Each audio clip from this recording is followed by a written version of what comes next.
আমি আপনাদের কাছে আল্লাহ রাস্তায় একটা করে দাঁড়িয়ে শিখে পড়ছাই এরপরে আপনারা যেন দাবি করেন সেটা আমরা পূরণ করবো।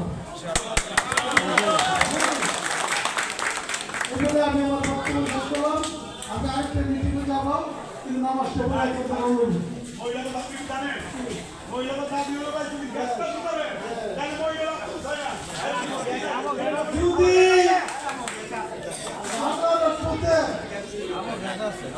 আপনাদের ভোটে আমরা পাস করতে পারি এবং ক্ষমতা আসে, কিন্তু গ্যাসটা বাংলা আগের থেকে আওয়ামী লীগ সরকার বাড়ি ঘরে সাপ্লাই দেওয়ার জন্য আইন করে একটা বন্ধ করে দিচ্ছে। আমরা যদি ক্ষমতা যাইতে পারি, গ্যাসের জন্য যে আইনটা করেছে সংসদে এই আইন বাতিল করতে হবে।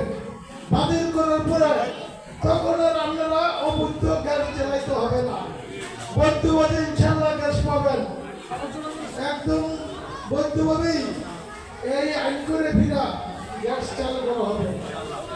আপনারা আমাদের দোয়া করবেন। আমরা কি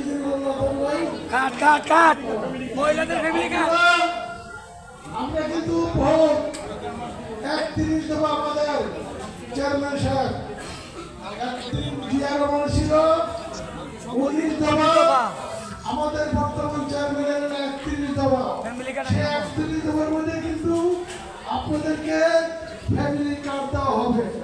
প্রতি মাসে এই ফ্যামিলি কার্ডে 2,500 টাকা পাবে। সেই টাকা কিন্তু আর কোম্পানি গিয়া সরকারকে ফেরত দিতে হবে না, ইনশাআল্লাহ।